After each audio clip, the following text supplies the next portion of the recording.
Well, it's time now for perspective. Any self-respecting French person will tell you that food is about so much more than just what you're eating. It's the way you prepare it, it's the way it looks, and the people you share it with. And my guest today has more of an insight than most into what makes a marvellous meal. My guest today is Heloïse Brion, creator of Miss Maggie's Kitchen and author of Chez Miss Maggie's Kitchen, Recipes and the Art of Living. Thank you very much indeed for coming on to speak to us here at France 24. Thank you for having me. Can you start by telling me who or maybe what is Miss Maggie? Because it's not you. No. Miss Maggie is actually our home in Normandy. It's a home we bought a few years ago, and it's, you know, most of the houses in Normandy are very sort of low and like farmhouses, and this one's really sort of up high, and it sort of looks like an old British woman to us, so we baptized it Miss Maggie. Now, you are French, you're also American, you grew up in both countries. Yeah. What would you say are the main differences between the way each country approaches food? Well, I think the tradition in France is to have, you know, daily meals together, the daily dinners, family dinners. And in the U.S., when I was growing up there in the 80s, it wasn't the case. And so I think my parents, when we moved to the U.S., really wanted to sort of keep that going. But in the U.S., when you have a party where for, you know, Thanksgiving or for, you know, Easter or whatever, they tend to, you know, decorate the tables and the homes a lot more than we do in France. And so I think it's sort of they know how to have people over and to throw a party. Now your book. Sorry, go on. No, go ahead. So I think it's a mix. What I do is sort of a mix of both cultures. Because your book is subtitled L'Art de Vivre, or The Art of Living. And I think that's a rather specifically French concept. How would you explain what that is to someone who's not familiar?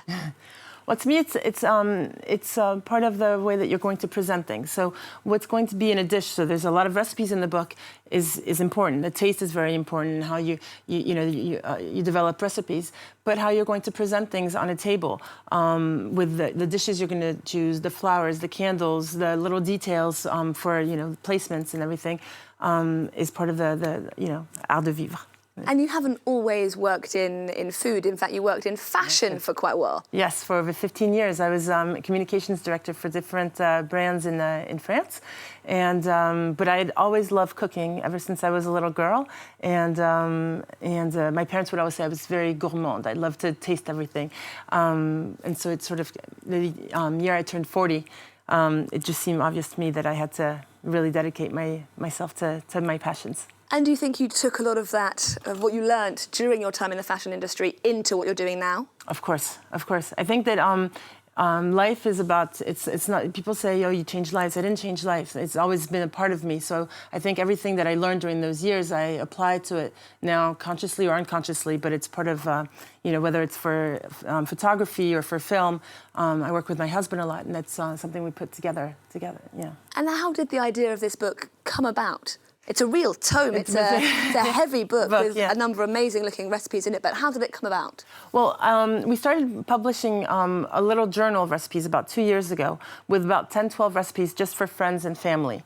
And this is how this whole adventure started. It was just as a gift for the end of the year for friends and family. And so we did that once a season. And then Flammarion contacted me and said, you know, we really want to put a book together. And so here you go. It's here now. And it comes out in the US and internationally in English, the English version, in April 2020. And quite a few partnerships have sprung from your work. I read that you've been working with Action for Hunger. Can you tell me a bit about how that collaboration works, what you're doing with them? Well, what happened is when I decided to launch Miss Maggie's Kitchen, I was like, you know, I'm very lucky to be able to eat morning, lunch and dinner, to be surrounded by beautiful things, but I sort of want to give back. And I think that's from my years in the US where you do a lot of humanitarian and community service and, you know, work. And so so it just seemed obvious to me that I had to collaborate with someone with an ONG, and so it was Action Against Hunger, and basically I give back part of the benefits of what I sell to them. I've also been in India. I went with them in the slums in Bombay to see how their teams work, but it's important for me to sort of give back. Now, let's not ignore the rather impressive looking cake that's staring us in the face. Can you tell us what we have in front of you there? Yes, so I made the orange blossom cake, which is one of my kids' favorite cakes that I make, and it usually has a lot of success. It's very, very simple. If you love orange blossom, which is sort of a sort of a voyage into sort of North Africa with Morocco, Tunisia, and everything, and a little sugar. Now, I am going to have to try some because it looks a little bit too good not to. But as I take a bite, you have a lot of Instagram followers. You've got about 22,000 followers. How important is it for people doing what you're doing in 2019 to have that sort of following? And I'm going to have some cake now. Go ahead. Well, Instagram is interesting because it's true that I've always... that's how everything started, for me, is through Instagram. I didn't have a website, I didn't have a proper company. It just started with sharing, the meals that we would have. So I would take a quick photo, or it was better when my husband takes the photos because he's a photographer and director and he knows what he's doing. That's delicious, by the way. I've got to say it, delicious. But it's the way that I use it is in a very spontaneous way. I try a dish, we take the photo and I post it. And so the community grows, and it's interesting to see how the relationships you create through this little screen and images. And some people would say that we've got a little bit too obsessed with photographing our food. People who spend more time photographing and posting their food than they do talking about it or eating it. Is that something that concerns you at all? I think it's important to share because I usually, I share the recipes. So I show, what I've done and I share the recipe. I prefer showing food than taking selfies. And so, because it's about sharing, a meal with others, and it's less probably self-centered, than other things. So I think it's nice sharing, what you create. It's something that you do with your hands and that you do with your heart. So it's important to share that. And I think it's probably fair to say that today we are pretty obsessed with what we eat, with healthy eating, with where our food is from, how it's sourced. Do you think there's a fear possibly that we're getting too obsessed with our food? I think so. You do? I think so. I do think that, when there's, with gluten, with everything, everyone is all of a sudden allergic to something, or everyone is drinking celery juice, or everyone is doing... And I think, if you look at how our grandmothers and grandfathers lived, they had a little of everything, and it was more balanced. So I think it's important to know where food is from. I'm very, I'm careful about that, and I like to eat seasonal and local foods. But it's true with meat as well. I don't eat just any meat. I know where it's from. But I think you can't be too obsessed with it all.